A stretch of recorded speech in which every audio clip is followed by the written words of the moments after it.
Donc, en réaction à Kanye West, à son pétage de plomb, et beaucoup de gens vous diront qu'il est en train de valoriser Hitler ou quoi que ce soit, machin, etc. On peut imaginer le gars, voilà, il aurait sombré dans l'antisémitisme en regardant l'actualité, il s'est fait monter la tête, il est tombé dans le sevis et tout.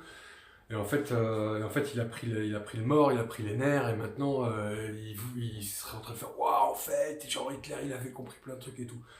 En fait, l'erreur, c'est de sombrer justement dans la haine. Et c'est pour ça que d'ailleurs que le système a fait en sorte de nous confronter à des trucs horribles en nous disant vous n'aurez pas ma haine. Pourquoi? Parce qu'en fait, ils savent que c'est super difficile. Quand tu constates des trucs qui doivent légitimement te mobiliser et en fait générer alors de la colère ou en tout cas de l'adrénaline pour répondre parce qu'il y a un truc qui va pas, un danger ou quelque chose qui est pas bon, ça s'accompagne chez nous les êtres humains à cause de l'adrénaline, souvent d'une manifestation de colère. En fait, la colère serait comme l'écume, c'est comme l'énergie qui, au lieu de la mettre dans le musculaire, tu la mets dans le mental, tu vois. Mais normalement, il faut une colère froide. L'esprit bien clair, les idées bien claires, etc. Et en réalité, il faut garder de la compassion. Parce que quand on dit oui, mais en fait, ça y est, tout est de la faute des juifs. Voilà. Même le déluge, je te dis, le déluge, bah oui, les Sumériens, ils se sont pris 7 mètres d'eau. L'arche de Noé, apparemment, c'était pas une arche, c'était une ziggourate. C'était pas un bateau, en fait. C'est ce qui est écrit dans l'Ancien Testament. Et en fait, comment ça se fait que le dernier roi sumérien a été prévenu que un dieu, en tout cas celui de la Bible, celui ensuite de Noé, allait tout engloutir sous 7 mètres d'eau. Et 7 mètres d'eau, c'est ce qui est décrit dans la Bible. Bon, en fait, les Sumériens, à cet endroit-là, ils pratiquaient l'irrigation. Donc, tu sais, c'est comme si tu as un barrage qui pète en amont, un fleuve qui est détourné, par exemple, ils sont entre le Tigre et l'Euphrate, et puis qui t'engloutit tout sous 7 mètres d'eau, puis une fois que tu as reconsolidé les berges, etc., le fleuve retrouve son cours normal, l'eau disparaît, et tu peux sortir de la ziggourate. Et tu as zigouillé les dynasties sumériennes. Or, juste après le déluge, qu'est-ce qu'on voit? Les Sumériens se retrouvent dirigés par les Akkadiens. Les Akkadiens étaient des Sémites. Bon. Donc, toujours est-il que on nous parle du bon Dieu ou du mauvais Dieu. Et on nous dit, eux révéraient le mauvais Dieu. C'est quelque chose qu'on entend beaucoup aujourd'hui. C'est-à-dire, ils révéraient Baal, Yahvé, Moloch, Mélek, des déités très antédiluviennes, justement, des dieux de la guerre, du tonnerre, des éclairs, peut-être même le dieu de la mort, peut-être on parle de Seth ou de Saturne. Bon, on sait qu'ils pratiquaient les Phéniciens qui étaient des Sémites, et donc les proto-Sémites même pratiquaient très vraisemblablement des sacrifices humains de haute intensité, notamment des sacrifices des premiers-nés, puisqu'on sait que sous les Hyksos, qui étaient une dynastie de pharaons étrangers, des Sémites, et associés avec les Sémites de la région, contre les dynasties des pharaons d'avant, il y a un des pharaons qui a ordonné le massacre de tous les premiers-nés. Et ça, c'était quelque chose qui se faisait chez les Sémites et les proto-Sémites. Bon, voilà, on le sait, il y a des sources, bien que plein d'historiens aujourd'hui se disent oui, mais non, et puis tout le monde sacrifiait ses premiers-nés, au final, non, en fait, bon, bref, peu importe. Quand on parle de karma, tu sais, c'est difficile, même pour un peuple descendant aujourd'hui, oui, mais les ancêtres, ils ont fait ça. Ça te colle un peu au basque. Hein. Bon, donc toujours est-il qu'il faut avoir de la compassion. Et comme on dit, ce sont les premières victimes. Qu'est-ce que ça veut dire? C'est-à-dire que sur 100% des juifs d'aujourd'hui, l'immense majorité, c'est des gens comme vous et moi, qui se lèvent le matin, ils ont une vie, ils ont une life, ils ont des trucs à faire, des trucs relous, ils sont pas tous en jet privé, hein. Bon. Par contre, c'est vrai que comme dans toutes les communautés, il y a des gens vraiment néfastes, mauvais. Fondamentalement, tu dis, putain, on peut pas mettre le curseur, hein, mais ceux-là, vraiment, ils disparaîtraient, l'humanité, c'est... Oh là là. Il y en a dans toutes les communautés. À une exception près, c'est que sur 100% des fumiers qu'il y a dans la communauté juive, il y en a un nombre significatif qui font sans doute partie des êtres humains les plus puissants de la planète. Et ça change beaucoup de choses. C'est que si tu dis oui, mais les fumiers parmi les rastas, il y en a aussi, ouais, mais les fumiers parmi les rastas, si tu veux, il n'a pas un grand pouvoir de nuisance. Voilà. Bon. Donc voilà. Donc, la question, c'est comment faire en sorte que nous tous humains, qui sommes, vous savez, oubliez les délires d'extermination, dont on va se débarrasser de tel peuple, de telle religion, on se débarrassera de personne. On est tous ensemble dans le même bateau. Comment faire en sorte que les choses terribles qui se sont produites dans le passé n'aient plus d'écho aujourd'hui? Comment purifier les mauvais karmas qui ont pu avoir lieu? Et on le sait qu'il y en a même, regardez comment... On peut encore nous dire aujourd'hui, oui mais vous, les Blancs, les Occidentaux, vous avez fait les croisades, vous avez fait la colonisation, l'esclavage, la traite africaine, etc., etc. Donc, il y a toujours, encore aujourd'hui, l'écho d'un passé agissant. Voilà. Donc ça, tout le monde connaît, hein, c'est pas rien de sorcier.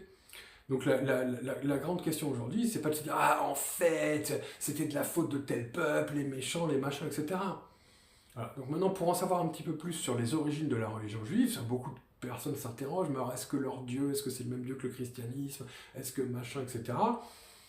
À la Renaissance, il y a eu toute une relecture du Nouveau Testament qui nous a dit, en fait, Jésus, le message christique, les évangiles, c'est bien, mais c'est l'Église qui est mauvaise. L'Église infiltrée, la synagogue de Satan, ou l'Église infiltrée par des gens impies, ou mauvais, enfin voilà, très humaine en réalité.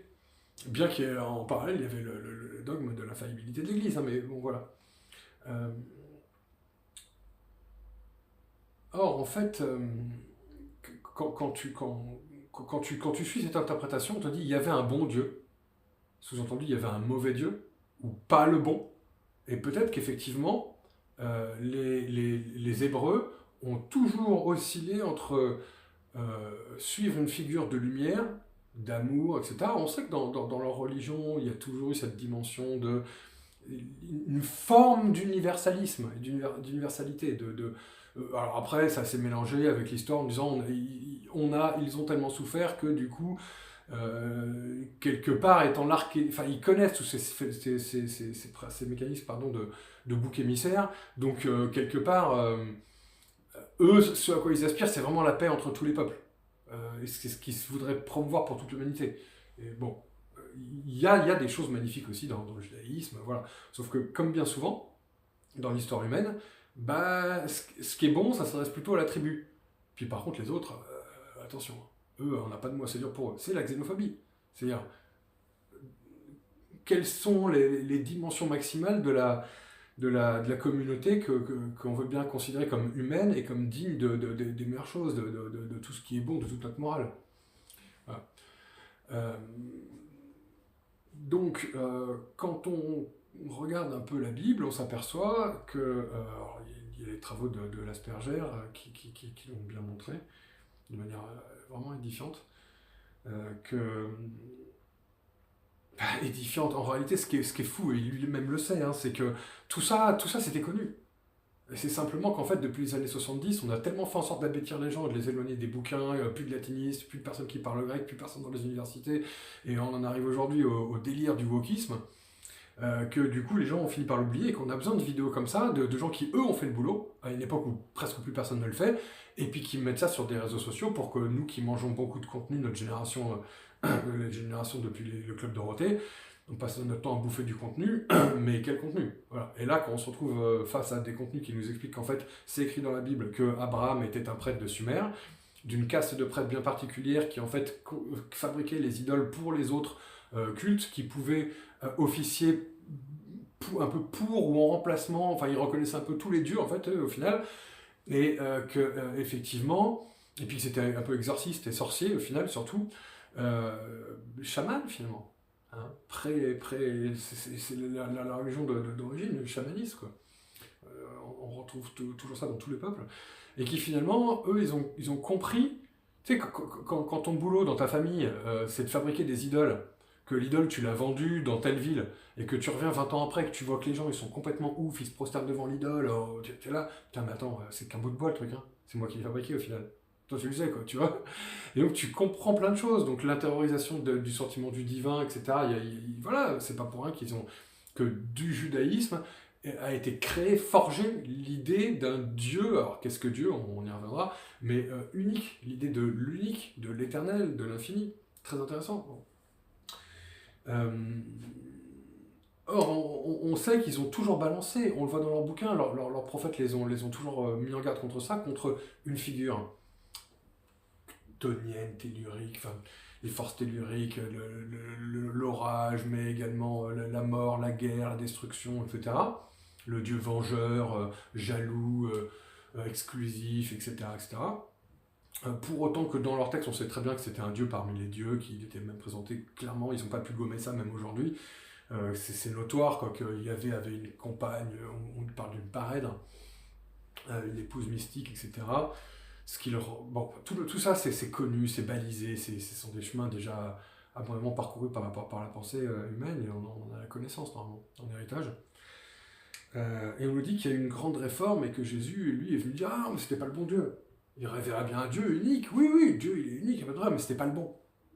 Tu révères pas et tu fais pas des offrandes au Dieu de la mort, de la destruction et tout. Non, il existe ce Dieu, cette force elle existe. Mais en réalité, tu tournes tes pensées, tes prières, l'énergie d'un peuple, etc. Vers l'amour, vers la croissance, vers la vie, et pas vers la mort et la destruction. Et voilà. Et donc, mais ce qu'il y a, c'est que parmi le peuple juif, il y a certes une fraction, certains individus, c'est jamais que tel et tel et tel individu, qui ont lu les textes, et qui le savent encore mieux que nous, ça, qu'ils viennent d'avant Sumer. D'avant Sumer. Je ne sais pas si vous imaginez, nous aujourd'hui, les gens ne savent même plus ce que c'est que d'être blanc, européen, celte. Enfin, vous vous rendez compte, quoi. C'est un truc de fou. Chez nous, ils organisent des événements interdits aux blancs. Enfin, un truc, on ne sait plus qui en est. Mais eux, ils se considèrent, et de fait, quelque part, ils sont les héritiers d'un courant, d'une force, d'une énergie préhistorique, avant l'invention du cunéiforme. Puisque Sumer remonte à moins 6000, moins 2000, et vers moins 4000, moins 3000, il y a un changement de dynastie, et il passe c'est toujours la civilisation dite sumérienne, mais ça passe d'un leadership sumérien avec des blonds aux yeux bleus, à un leadership la phénicienne, mais non, évidemment non, sémite. Or, les sémites, ils viennent du Kenya, de Somalie, d'Éthiopie. Donc, bon, et là, aujourd'hui, notre intérêt en tant qu'être humain aujourd'hui, c'est pas d'être là, c'est ça, ça y est, on sait qui sont les méchants, ça y est, on sait comment régler le problème. Non, c'est de comprendre tous ensemble d'où ça vient. À cette époque-là, c'était la compétition, à tout crin. Et la compétition, elle est toujours là aujourd'hui, elle sera toujours là. Puisque la manière dont est notre univers, c'est que le mouvement permanent, perpétuel, n'existe pas.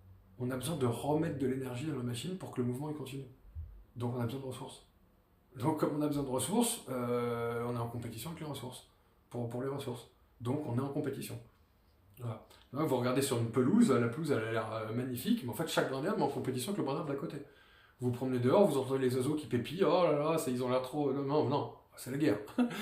donc voilà, sauf que nous, humains, par le fait que nous avons la conscience réfléchie, nous pouvons choisir, c'est libre arbitre, de privilégier la coopération par-dessus la compétition. Et de maintenir de la compétition, mais dans le sens de l'émulsion, pour se galvaniser, pour se motiver, pour s'encourager. Et pas pour, à la fin, être le dernier. Il ne doit en rester qu'un. Bon, voilà. Donc tout ça, ce sont les sujets que je vais aborder, le biais que je vais choisir ici pour commenter l'actualité. Donc là, je commence avec Kanye West. On est dans la perspective du Kala Chakra. Le Kala Chakra, qui est donc un tantra, vous ferez vos propres recherches, je partagerai quelques liens. C'est-à-dire un système d'enseignement complet qui permet de prendre un individu, quel que soit son âge, sa condition sociale, son origine, son sexe, homme, femme, peu importe, mendiant, roi, soldat, paysan, quoi que ce soit, et s'il suit ce système, de l'amener jusqu'aux plus hauts accomplissements de l'être humain, possible pour l'être humain. Alors, dans le cadre du bouddhisme, on parle de libération, on appelle ça la moksha aussi, la libération individuelle qu'on peut atteindre, libération des conditionnements, pour atteindre un état dans l'instant présent, un état de sérénité, un état dans lequel on réussisse à maintenir la jouissance intérieure, malgré les petits bobos du quotidien physique, les gros bobos, les grosses douleurs et la vieillesse qui en apporte de plus en plus chaque jour, les frustrations du quotidien, les grosses frustrations et les choses plus difficiles le bagage qu'on a avec nous, qu'on n'arrivera jamais complètement à dépasser, bien souvent. Et puis, le pied de nez suprême, la mort, notre finitude. Et le fait que plus on avance dans le temps, moins on a de temps, et plus on apprécie l'instant. Et, et voilà. Et malgré tout, d'être heureux, d'être dans l'instant présent, de ne pas divaguer dans ces pensées qui nous coupent un peu de cette qualité de présence, d'être là maintenant, de se dire « Ah oui, je suis bien vivant, je sens que je suis vivant là. » Tu sens, bah sens-le bien parce que ça va pas durer. Hein. Et puis, avec cette injonction de rendre cette vie humaine précieuse, difficile à obtenir, facilement perdue, fructueuse. D'abord pour soi, mais surtout pour les autres. Apprendre à se parfaire, réussir à se parfaire le plus possible, pour être utile ensuite à son entourage et à la communauté dans son ensemble. C'est l'injonction qu'as-tu fait de ton frère? Qu'as-tu fait de ce temps qui t'était donné? Comment l'as-tu mis à profit pour toi, à l'instant de ton trépas, qu'il surgisse demain, dans 5 minutes, demain ou dans 10 ans, 20 ans, pour pouvoir affronter l'instant où tu es en train de partir, où tout est en train de s'éteindre, sans sombrer dans les affres de mon Dieu, mais je suis une personne horrible, j'ai été horrible toute ma vie, où j'ai été complètement inutile, j'ai plus pris que donné, où j'ai causé beaucoup de souffrance autour de moi ou quoi que ce soit. Bon, on peut imaginer que ça c'est mon grand enfer, hein. Je veux dire, et chaque jour on peut faire plus pour se rapprocher deviens ce que tu es, accomplis la meilleure version de toi-même possible que tu auras réussi à faire dans ce temps qui t'a imparti. Bon, sachant que quand arrive le moment de partir, c'est pas le moment de se lamenter, hein. T'as fait ce que t'as pu. Hein. Et à bien des égards, moi je considère que chacun est au top de ce qu'il est capable de faire en fait. Tout le monde donne son maximum. C'est pour ça qu'il faut avoir une certaine indulgence avec soi-même, avec les autres. Donc oui, il y a eu des choses terribles dans le passé. Oui, aujourd'hui, il y a encore des gens qui nous freinent. Il y a clairement, c'est ce qui est identifié dans le Tantra de Kala Chakra, c'est qu'il y a une force qui s'exerce sur l'humanité et qui l'empêche d'avancer plus vite, de se réunir, etc. Et cette force, c'est cette force de compétition terrible. Et eux, ils l'ont identifié comme étant la pensée abrahamique, alors ils mettent aussi les zoroastriens, etc. dans le lot, mais ils ont identifié ça comme une force qui s'est agrégée, un égrégore qui s'est formé en Mésopotamie. Et ça explique bien des choses, puisque cette force, par l'entremise du juif Jésus-Christ, de Paul, avec le paulisme, qui a donné le catholicisme, puis l'orthodoxie, etc., ben, ils ont quand même asservi, c'est une forme d'esclavage, tous les peuples de l'Espagne jusqu'aux confins de la Russie. Et les musulmans, eux, quand ils sont allés en Inde, le Hindu Kush, je crois, c'est considéré comme étant 100 millions de morts. C'est le plus grand génocide répertorié. Il ne se serait pas arrêté. Cette force-là ne se serait pas arrêtée. On ne sait pas quand elle s'arrêterait. À certains égards, on sait qu'il y avait des forêts au Liban, ils ont tout défriché. C'est aussi, vous savez, on a les défauts de ces qualités. Le défaut de l'élevage, bah, c'est qu'avec tes chèvres et tes moutons, ils ratiboisent tout. Quoi. Tu vois et le défaut de la civilisation, c'est que si tu fais que de couper tous les arbres pour construire, si tu ne te fais pas un peu plus suer à tailler de la pierre ou à faire du béton ou du mortier pour monter des murs, et que tu coupes tous les arbres pour faire des bateaux, pour faire tout ce que tu veux, ou des flèches ou des lances pour aller taper sur le voisin, bah à la fin, ton terrain il est désertifié, et le désert peut s'accroître. Donc on se demande si cette force-là, on arrivera à s'en dépêtrer. Moi je vous dis que n'ayez pas peur, ayez confiance. Le Tantra de Kala Chakra nous dit qu'il y a un moment donné où toutes les forces libres, non encore soumises au joug de cette force née en Mésopotamie, se ligueront dans une grande bataille finale, à dimension complètement eschatologique, pour libérer l'humanité et lui permettre d'accomplir son potentiel. Et le potentiel de l'humanité, il est dans la coopération. Pas tortiller, voilà. À rapprocher de la prophétie des Indiens Hopis sur les Rainbow Warriors, qui nous disent qu'en un temps où tout semblera perdu, eh bien, les êtres libres de tous les pays, qui n'auront même pas de pays à eux, en fait, ce ne sera pas un pays qui s'opposera à machin, mais les gens libres dans tous les pays, les gens un peu éveillés, aware, pas woke, aware, s'uniront uniront leurs forces pour, non pas forcément renverser cette force, mais plutôt lui faire un coup d'aïkido, un coup de judo. Et les gens qui sont les plus pointés du doigt là-dedans, les juifs, leur dire, regardez ceux qui parmi vous vous ont causé tant de tort. Ils sont parmi vous. C'est à vous de faire le ménage chez vous, pour peut-être pouvoir ensuite être montré en exemple. Si vous le méritez. Si vous le méritez, vous serez montré en exemple. Donc il faut que vous fassiez le ménage chez vous, pour que tout le monde puisse se libérer. Et ça veut dire régler beaucoup de traumatismes, la peur d'être exterminé, la peur que l'on se venge, etc. Voilà. Tous ces sujets-là, on va les aborder sur cette chaîne. Le but étant effectivement de vivre ensemble, parce qu'en fait, on n'a pas le choix. On n'extermine personne. Il faut arrêter de rêver. Ni la guerre, ni la famine, ni les maladies, il n'y a rien à faire. Personne ne sera exterminé. Ni les Goïs, ni les Philistins, ni les Palestiniens, ni les Asiatiques, le grand autre, ni la pensée circulaire indo-bouddhiste opposée à la pensée abrahamique. Non. Il n'y a pas à la fin, il doit en rester qu'un. Ça, c'est pas la vie. La vie, c'est la profusion. Donc sur ce, bon courage pour les événements qui viennent, mais soyons confiants, tout devrait bien se passer suivant le plan, vu par les anciens, et que nous allons développer ici, exposer ici, et au prisme duquel nous allons ensuite interpréter et analyser l'actualité. À très bientôt, merci.